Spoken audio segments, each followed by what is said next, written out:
दोस्तों, लक्ष्मी बहुत ही चंचल होती है। अगर इनका उपार्जन हम हमेशा नहीं करते रहें तो अस्थाई संपत्ति ज्यादा दिन तक हमारे साथ मौजूद नहीं रहेगी। इसलिए अपने पुरुषार्थ के बल पे हमें हमेशा उपार्जन में लगे रहना चाहिए। जब तक हमारे बाजुओं में शक्ति है तब तक हमें अपना पुरुषार्थ करते रहना चाहिए। अगर आप चाहते हैं कि आपकी जिंदगी भी बने औरों के लिए प्रेरक कहानी, तो कुछ अच्छी कहानियां सुनते हैं और उनसे कुछ सीखते हैं।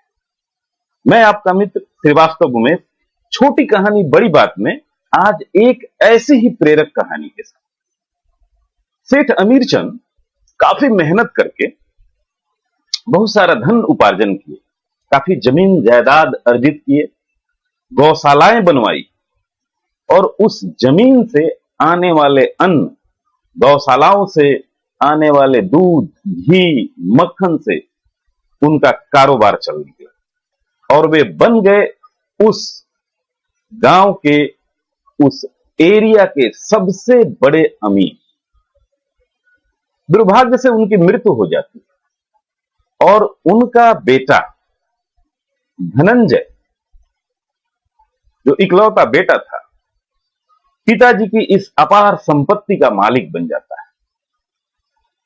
लेकिन धनंजय का सोच अपने पिताजी के सोच से बिल्कुल अलग था।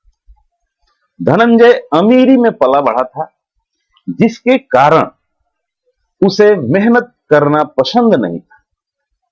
पिताजी जो संपत्ति अर्ज दिए थे, उसी संपत्ति से वह काफी शानो शौकत की जिंदगी जी रहा था। यहां तक कि वह अपने खेतों में भी नहीं जाता कि मजदूर क्या कर रहे हैं उसे देखे। खेत में जो काम करने वाले लोग हैं उसमें अनाज का कितना हिस्सा उसको दे रहे हैं, इसका भी हिसाब किताब नहीं रखता। न ही वह अपने गौशालाओं में जाता, न उसे पता था कि उसके गौशालाओं में कितनी गायें हैं, वह कितना दूध देती हैं, उससे कितना घी मक्खन तैयार होता है। उसकी जरूरतें पूरी होती थी, उसकी शौक पूरे हो जाते थे और वह खुश रहता था। घर से बाहर नहीं निकलता, अपने ऐशो आराम की सारी व्यवस्था अपने घर में कर रखी। घर तो महल के तरह था। लेकिन धनंजय की मां इस बात से काफी दुखी रहती थी। धनंजय की मां ने अपने पति के उस कठिन परिश्रम को देखा। वह जानती थी कि अगर धनंजय भी कठिन परिश्रम नहीं करता है तो यह संपत्ति खत्म होते ज्यादा दिन नहीं लगेगा। वह अपने इस दुखड़े को अपने भाई से जाकर कहती है कि तुम्हारा भांजा काफी ऐशो आराम की जिंदगी जी रहा है, लेकिन अर्थ का उपार्जन कैसे होगा इस पर वह किसी भी तरह का कोई ध्यान नहीं देता है। वह चाहता है कि किसी चमत्कार से उसके पास पैसे आते रहें और वह अपने ऐशो आराम की जिंदगी जीता है। धनंजय के मामा काफी समझदार व्यक्ति थे। वे बोले कि बहन, तुम्हें दुखी होने, उदास होने की जरूरत नहीं है। मैं आ रहा हूं, मैं धनंजय को समझाऊंगा। वह जैसे समझना चाहता है मैं उसी तरह से उसे समझाऊंगा। मामा जी घर पे आते हैं, धनंजय से मिलते हैं। धनंजय उनका काफी शानो शौकत के साथ स्वागत करता है, खाने पीने सबकी व्यवस्था करता है। मामा जी के साथ बैठकर बातें भी करता है और अपने शान शौकत बघारता है।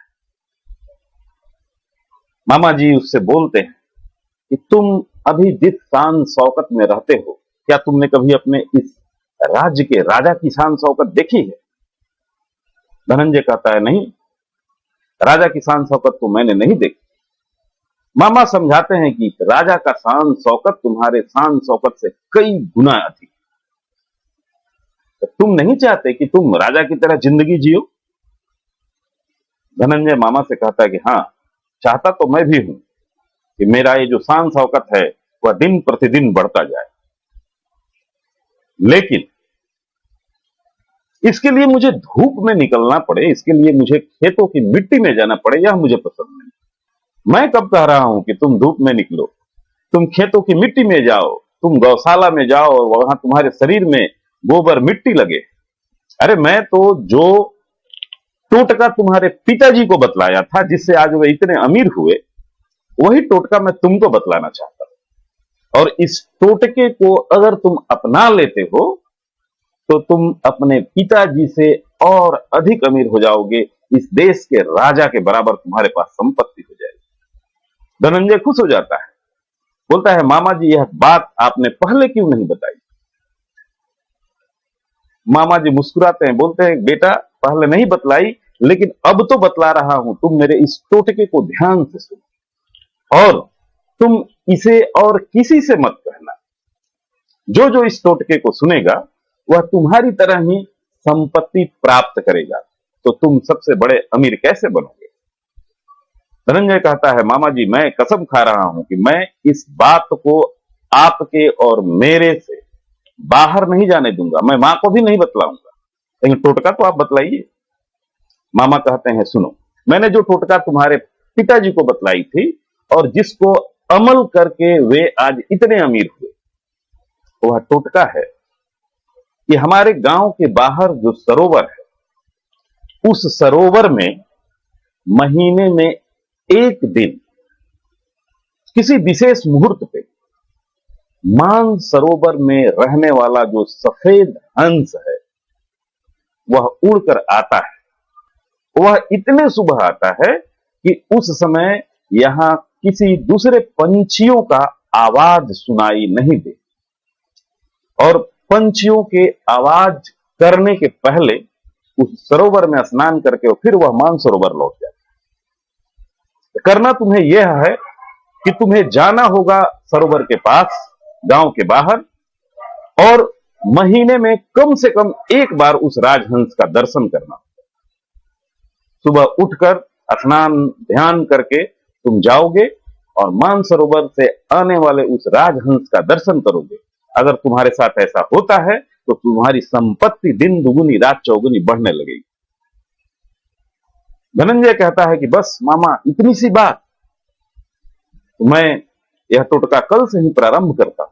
मामा बोलते हैं हाँ जरूर, और तुम धैर्य के साथ इस टोटके को करना, क्योंकि वह राजहंस प्रत्येक दिन नहीं आता। धनंजय मामा की बात को गांठ बांध लेता है और वह दूसरे दिन ही सुबह उठकर स्नान ध्यान करके सरोवर की तरफ सुबह 3 बजे चला जाता है, ब्रह्म मुहूर्त में। वह जाकर सरोवर के पास खड़ा रहता है, इंतजार करता है मानसरोवर से आने वाले उस राजहंस को देखने का, लेकिन राजहंस आता नहीं है। धीरे धीरे सूर्योदय होने लगता है, सूर्य की लालिमा पूरब की दिशा में दिखाई देने लगती है, पंछी कलरव करना शुरू करते हैं। अब धनंजय को याद आता है कि जब पंछी कलरव करने लगेंगे तो राजहंस नहीं आएगा, तो शायद अब राजहंस आज नहीं आकर कल आए, तो मैं लौट कर चलता हूं अपने घर। और वहां से वो लौटता है। लौटते वक्त गांव के अधिकांश जो जमीन थे वे तो धनंजय के ही थे। वह देखता है कि जो मजदूर उससे उस जमीन पे सुबह सुबह 5 बजे आकर काम करने का पैसा लेते हैं, सुबह के 5 कब के बज गए हैं, लेकिन मजदूर आए नहीं। वह वहीं जमीन के पास खड़ा हो जाता है, इंतजार करता है। काफी देर बाद उस खेत में काम करने वाले इक्के दुक्के मजदूर आते। मालिक को वहां खड़ा देखकर वह हक्का बक्का हो जाते हैं। उन्हें तो पता था कि धनंजय घर से बाहर नहीं निकलते, लेकिन आज वह मालिक को देखकर आश्चर्यचकित होते हैं। जाकर उनके पैरों पर गिर के क्षमा मांगते हैं कि हे मालिक, हमने गलती की है, हम आपसे बोलते हैं कि हम सुबह आते हैं, लेकिन हम लोग इसी तरह से 2-4 लोग आकर काम करते हैं। धनंजय सुबह क्यों आया था यह बतलाता नहीं है, लेकिन उसके डर से वे मजदूर डर जाते हैं। फिर धनंजय वहां से आगे बढ़ता है। रास्ते में ही उसका गौशाला पड़ता है, वह गौशाले में जाता है। वह देखता है कि जिन गायों को पालने के लिए उससे काफी अधिक मात्रा में धन लिया जाता है, उन्हीं गायों को सूखा घास दिया गया है खाने के लिए, और वो गाय बीमार होकर काफी दुबली हो गई है।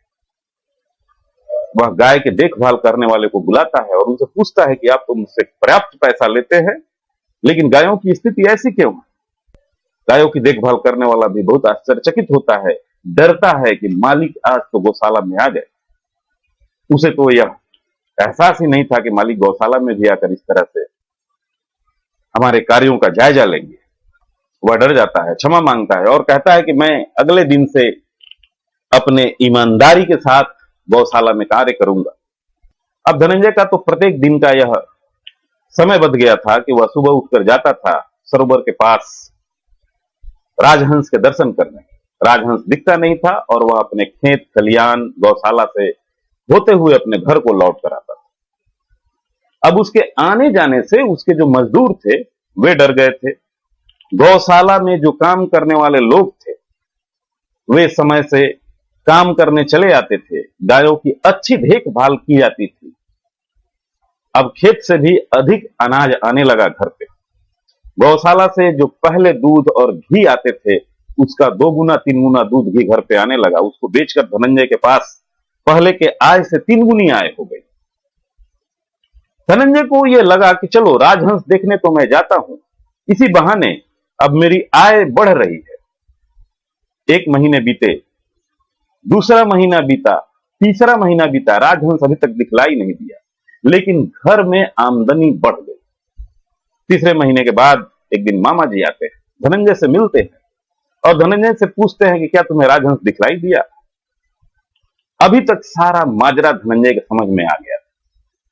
धनंजय मामा जी का पैर पकड़ लेता है और कहता है कि मामा जी, राजहंस तो मुझे दिखाई नहीं दिया, लेकिन ये जो राज है जो आपने बहुत ही अच्छे तरीके से मुझे समझाया था, वह राज मुझे समझ में आ गया। बिना मेहनत किए, बिना अपने संपत्ति का देखभाल किए कोई भी व्यक्ति किसी चमत्कार से धनी नहीं बन सकता और अस्थाई संपत्ति सारा जीवन आपका साथ नहीं देती है। आपने पिताजी को यही मंत्र दिया होगा और यही मंत्र आपने मुझे बहुत अच्छे ढंग से बताया। जी हां दोस्तों, अस्थाई संपत्ति हमेशा हमारे पास नहीं रहेगी। हमें अपने पुरुषार्थ से इसे हमेशा अर्जित करते रहना होगा। हमारे बाहों में जब तक बल है तब तक हम अपना पुरुषार्थ करते रहें। मैं आशा करता हूं कि यह कहानी आपको बहुत कुछ सिखलाएगी। आज के लिए बस इतना ही। मिलते हैं अगले कहानी के साथ इसी पेज पर। तब तक के लिए नमस्कार।